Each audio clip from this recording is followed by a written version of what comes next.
Hello, everyone, and welcome to another edition of Inside Career Technical Education. I'm one of the hosts of this program, Ann Baldwin. And I'm the other host, Jim Bologa, President and CEO of YTI Career Institute. It's good to see you again, Jim, and we've got such a great guest today on this podcast. You know, veterinary technicians are really a hot commodity right now, and nobody knows that better than Michael Warren. And Michael is the practice manager at Shiloh Veterinary Hospital in good old York, Pennsylvania. Mike, thank you for being on the podcast today. We appreciate it. Well, thank you very much, Jim and Ann. I really do appreciate this as well.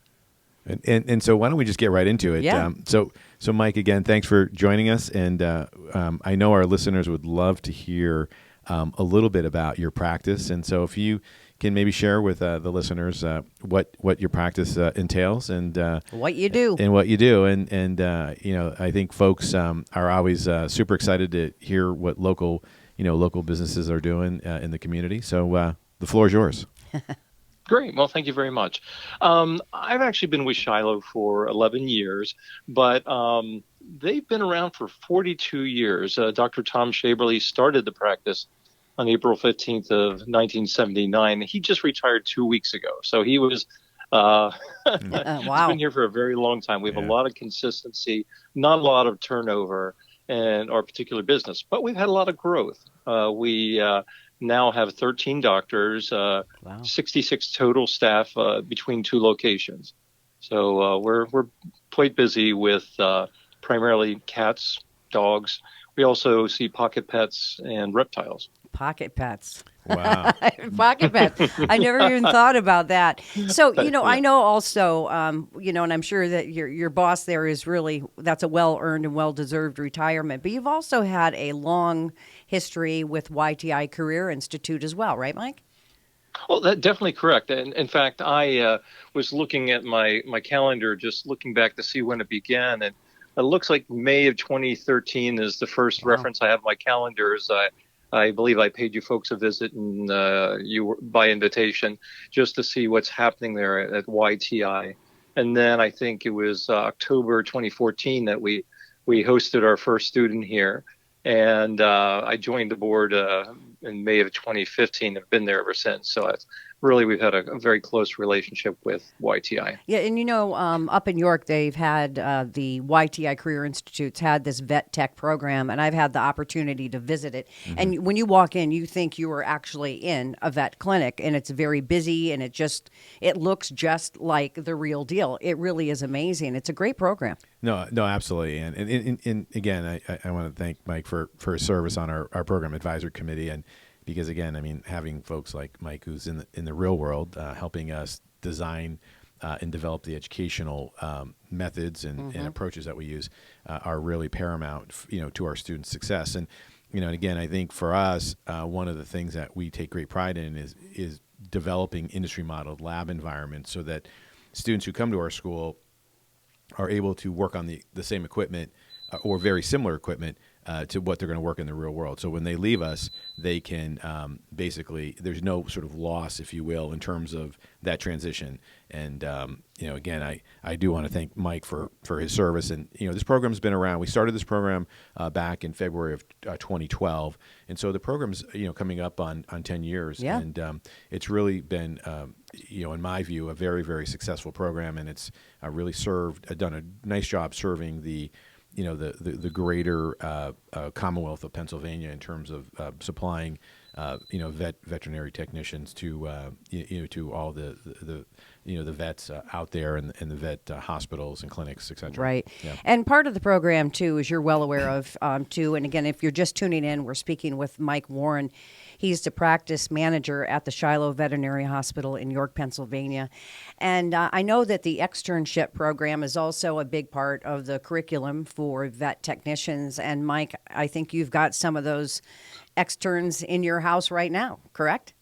Yeah, so right now we actually have, when you consider YTI, we have 7 of our staff right now are YTI grads or current externs.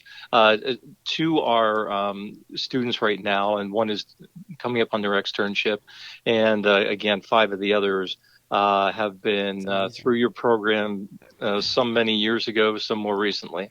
That's amazing, isn't it? And it just goes to show, like anything, if you give it 150%, you're there to learn the hands-on that you learn in the labs. But if you do a good job, it sounds like the folks at Shiloh, will hire you, and that's half the battle. Yeah, no, absolutely. I think, maybe we could spend just a few minutes, Mike, if you could maybe just share with the listeners what a student would be doing when they're on extern ship with your organization. I think it would be helpful for Sure. for a prospective student who might be thinking, hey, I'm really very excited about working with animals, and again, I think that's one of the I'll say value added features of our educational program is the fact that you go out on externship at a fine practice like Shiloh. Mm-hmm. So what do they do? Yeah, well, what happens, they're I don't want to say thrown right in it because they don't. We do a lot of training on our own, so it's sort of in tandem with what happens at YTI. So we always have they're shadowing with other people in positions, whether it be shadowing in the surgery suite or with what we call our treatment technician who works in the lab area. So they may be saying, okay, today we're going to try this kind of injection. We might be trying to draw blood on different kinds of patients and learning restraint techniques and running lab work and preparing samples to go out to the lab and those sorts of things. So it really truly is they say it's a in tandem kind of thing that we do with you folks because, you certainly give them quite a few of the hands-on skills, but we, hopefully with the repetition here and with somebody one-on-one guidance, that sort of completes the circle, so to speak. And that's the continuing education part of this, and in all the programs at YTI Career Institute, you get that hands-on learning, then you get continued training. And, Mike, when you and I chatted yesterday on the phone, you were also talking about the fact that a lot of these YTI graduates in this program go on to a number of other careers. So talk a little bit about what the options are as opposed to just working in a vet center. There's so many different pathways in this career path. Oh, certainly, yes. So there's we've had technicians that have come through here from YTI. I know one went to work for a rescue out in Midwest because that's what her passion's always been. We've had some people they work with large animal and equine because, again, that's where their passion is. So some people prefer emergency settings or specialists. So there's a lot of different ways that you can go with the degree and with the hands-on experience. I often talk about having different skill sets or stacks that you can have, and certainly broadening your abilities and your skills and your knowledge is very, very helpful and can let you open up a lot of doors for you. Yeah, and I want to go back a little bit just to the externship for a minute.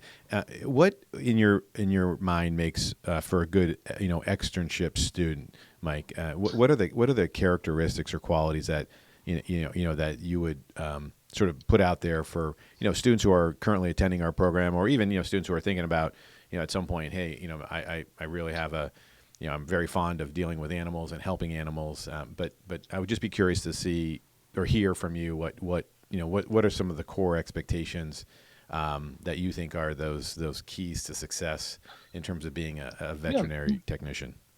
No doubt. So I'm a little unique, I think, in that I a lot of times will end up, before I take on an externship, I often hire the individual, and then they will do their externship. They'll work part of the time and do their externship part of the time. So I've already interviewed them, and I'm looking for, as you say, different aspects of their personality and behavior. So what we look for is somebody who certainly listens, somebody who's engaged, somebody who we're a fear-free hospital, so we certainly take a considered approach. Everything we do, we think about before we do it. We don't just jump right in. Mm-hmm. So there's these kinds of things that we look for. Now, when I'm interviewing, I also like experience. So that doesn't, where do you get experience? I get that so many times from students and other people saying, how do I get my foot in the door? Right. And this, what I would suggest, find a rescue, find volunteer somewhere, Right. go to the SPCA or somewhere like that, and a farm. I mean, what a great place to get some hands-on experience with animals. But do something like that for a little while you're in school, or on whenever. I think that really can add to what you bring to Shiloh or any other hospital for that reason. Yeah, yeah. I mean, and I think that's great advice, because I think, for as an employer goes, and I'll maybe try to just sort of share my 2 cents on this, is that I think when you're looking for an employee, you're looking for that employee who really does have a passion about their career, and their profession, and what better way to demonstrate that than to do what Mike's suggesting, and that is go volunteer at a dog shelter or a Right. dog rescue or a cat rescue or whatever, and do that on the weekends, because I know I have a family member who actually runs a nonprofit in Ohio, and she's passionate about animals and loves animals, and and she does this out of the goodness of her heart, because she's so passionate about it. And I think that as an employer goes, I mean, I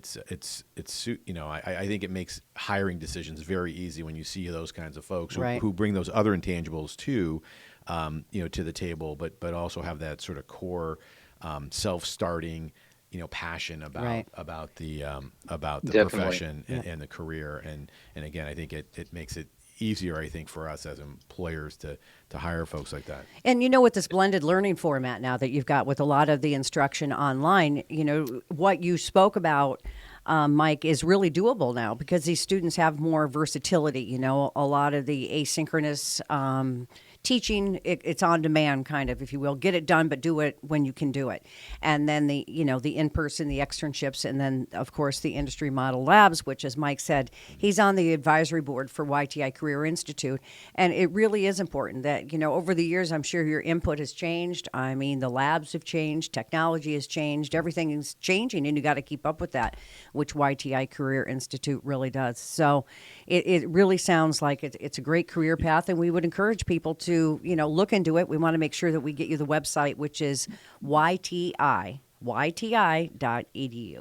And I think the biggest thing that I've seen, of course, I've been here 11 years, but the leaps and bounds at the technology and the medication and the treatment, it's just incredible. We know that many, many years ago, pets were just animals, and now they're family members. Absolutely. So, people are looking for better care. They're looking for more professional individuals.